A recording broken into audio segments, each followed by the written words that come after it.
ബലാത്സംഗ കേസിൽ അറസ്റ്റിലായ രാഹുൽ മാങ്കൂട്ടത്തിലിനെ പിന്തുണയ്ക്കുകയും തന്നെ അധിക്ഷേപിക്കുകയും ചെയ്ത പത്തനംതിട്ട ജില്ലാ പഞ്ചായത്ത് അംഗം ശ്രീനാദേവി കുഞ്ഞമ്മയ്ക്കെതിരെ കോൺഗ്രസ് നേതൃത്വത്തിനും പരാതി നൽകിയ അതിജീവിത. തനിക്കെതിരായ സൈബർ ആക്രമണം തടയാൻ ഇടപെടണമെന്നാണ് ആവശ്യം. കെപിസിസി അധ്യക്ഷൻ സണ്ണി ജോസഫ്, പ്രതിപക്ഷ നേതാവ് V D Satheesan, KPCC vice president Adoor Prakash, working പ്രസിഡന്റുമാരായ അനിൽകുമാർ, വിഷ്ണുനാഥ്, ഷാഫി പറമ്പിൽ എന്നിവർക്കാണ് അതിജീവിത പരാതി നൽകിയിട്ടുള്ളത്.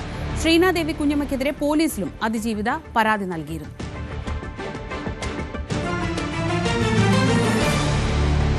ശബരിമല സ്വർണ്ണക്കൊള്ളയിൽ നിർണായക നീക്കവുമായി SIT. തന്ത്രിയുടെ വീട്ടിൽ നിന്ന് കണ്ടെത്തിയ വാജിവാഹനം കോടതിയിൽ ഹാജരാക്കി. കൊല്ലം വിജിലൻസ് കോടതിയിലാണ് സമർപ്പിച്ചത്. സ്വർണ്ണക്കൊള്ള വിവരം പുറത്തു വന്നതിന് പിന്നാലെ വാജിവാഹനം തിരികെ നൽകാൻ തന്ത്രി ശ്രമിച്ചിരുന്നു. ദ്വാരപാലക ശില്പപാളികൾ കടത്തിയ കേസിലും തന്ത്രിയുടെ അറസ്റ്റ് രേഖപ്പെടുത്തും. വി വിനോദ് വിവരങ്ങളുമായി.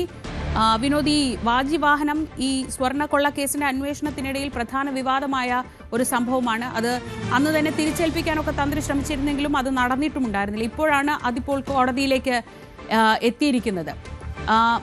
ഇനി അറിയേണ്ടത്, ഇന്ന് പ്രധാനമായും ഈ കേസിൽ കോടതിക്ക് മുന്നിലെത്തുന്ന ചില സംഭവങ്ങളുണ്ടല്ലോ. അറസ്റ്റ് എപ്പോഴായിരിക്കും? ഈ ദ്വാരപാലക കേസിൽ എപ്പോഴാകും അറസ്റ്റ് രേഖപ്പെടുത്തുന്നത്?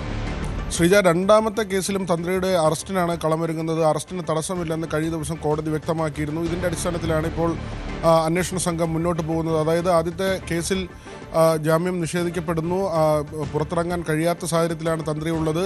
രണ്ടാമതൊരു കേസ് കൂടി വരുന്നു. അതിലും റിമാൻഡ് ചെയ്യപ്പെട്ട് കഴിഞ്ഞാൽ ഇപ്പോൾ തൽക്കാലം പുറത്തു വരിക എന്നത് വളരെ ബുദ്ധിമുട്ടുള്ള കാര്യമാകും. മാത്രമല്ല, ഈ വാജിവാഹനവുമായി ബന്ധപ്പെട്ട കാര്യങ്ങളിലും ചില വിവരങ്ങൾ പുറത്തു വരുന്നുണ്ട്. കാരണം ഈ കേസ് വന്നു തുടങ്ങിയ സമയത്ത് തന്നെ തൻ്റെ കൈവശമുള്ള വാജിവാഹനം തിരികെ ഏൽപ്പിക്കാൻ തന്ത്രി താല്പര്യപ്പെട്ടിരുന്നു. പ്രയാർ ഗോപാലകൃഷ്ണൻ പ്രസിഡന്റായിരുന്ന സമയത്താണ് അന്ന് കൊടിമരം, ശബരിമലയിലെ കൊടിമരം മാറ്റിയുള്ള പ്രവൃത്തികൾ നടത്തുന്നത്. ആ സമയത്ത് അതിന് മുകളിലുണ്ടായിരുന്ന വാജിവാഹനം തന്ത്രി വീട്ടിലേക്ക് കൊണ്ടുപോവുകയായിരുന്നു. അങ്ങനെ കൊണ്ടുപോകാൻ പാടില്ല എന്നതാണ് നിയമം. അത് ലംഘിച്ചുകൊണ്ടാണ് തന്ത്രി കൊണ്ടുപോയത്. പക്ഷേ ഈ ഘട്ടത്തിൽ വിവാദങ്ങൾ ഉയർന്നു വരുമ്പോൾ തന്ത്രി ഇത് തിരികെ നൽകണം അങ്ങനെ ആഗ്രഹിച്ചിരുന്നു. അതിൻ്റെ അടിസ്ഥാനത്തിൽ ദേവസ്വം ബോർഡിന് കത്ത് നൽകുകയും ചെയ്തു. പക്ഷേ ദേവസ്വം ബോർഡ് തന്നെ ഈ കേസിൽ പ്രതിയായി വരുന്ന നിലയുണ്ടായി.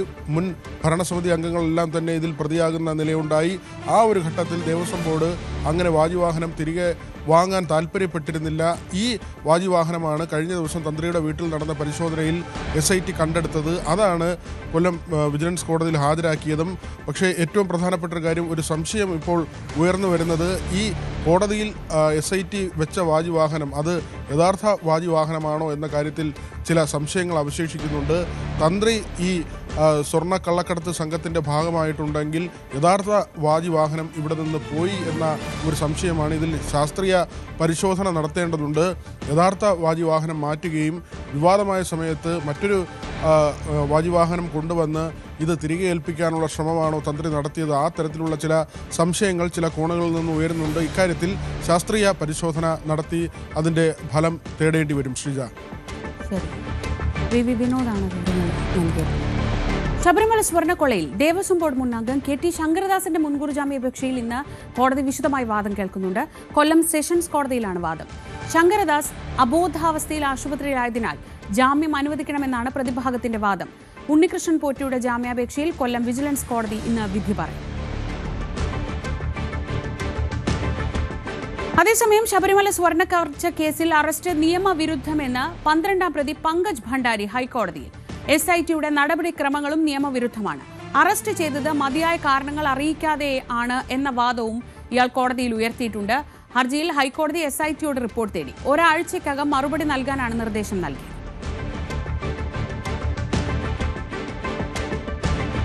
ശബരിമല അഭിഷേകത്തിന് ശേഷമുള്ള നെയ്യ് വിൽപ്പനയിലെ ക്രമക്കേടിൽ വിജിലൻസ് അന്വേഷണം.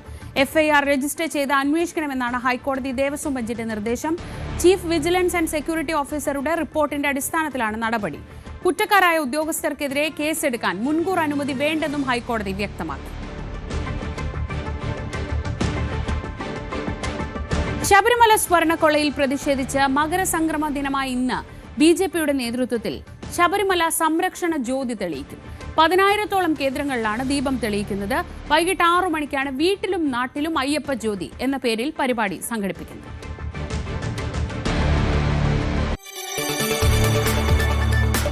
കൂടുതൽ വാർത്തകൾക്ക് news 18 Keralam YouTube channel subscribe ചെയ്യുക.